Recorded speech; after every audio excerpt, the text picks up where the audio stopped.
Look at this. It's worthless. $10 from a vendor on the street. But I take it, I bury it in the cellar for 1,000 years, it becomes priceless. Okay, so that's not actually how cellaring wine works. So we've had some tips for getting into wine. We've talked about the 5 major styles of wine. We've talked about the 4 most common varietals. We've just left the wine shop. We're bringing our wine home. It's time to talk about storage.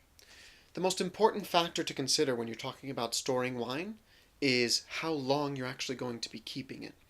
Most wine is meant to be consumed fresh and young. In most cases, there is no need or benefit to aging the wine yourself.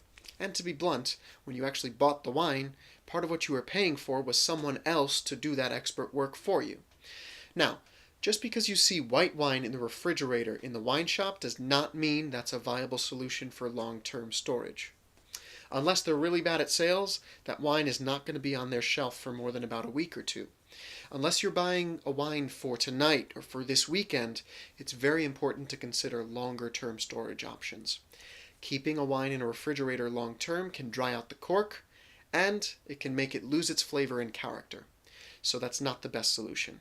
The best conditions to keep a wine, whether it's red or white, long-term, are 55 degrees Fahrenheit, that's about 12 degrees centigrade, and 70% humidity.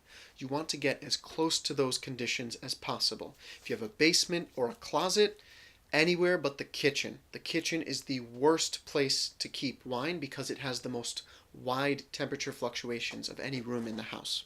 Now, other than holding on for a bottle for a special occasion, wine can be an investment, but you really have to know what you're doing, what you're buying, how you're storing it. It's not for the faint of heart. If you think that as a beginner you can walk into a wine shop, drop $10, and think you're going to hold on to this bottle for 20 years thinking it'll be worth something, what you'll probably end up with is some very unpalatable vinegar. Now, as you get more into wine, as you start to refine your palate more and see what you enjoy, you may want a better solution for storage. That's where a wine refrigerator really comes in handy. A wine refrigerator is a great solution for long-term storage, and they'll run you, in some cases, less than $100. And that's a great way if you want to start your own wine collection. So if you've enjoyed this journey getting into wine, please hit the subscribe button. If you have any questions or if there's something specific you want to know about, please leave it in the comments. I look forward to hearing from you. Until next time, when we'll be talking about serving wine, I'm Ron the Bon Vivant. Cheers. The first tip is... more energy. Okay. Alright. The first tip is... I need to close that window because there's the... every time. Okay.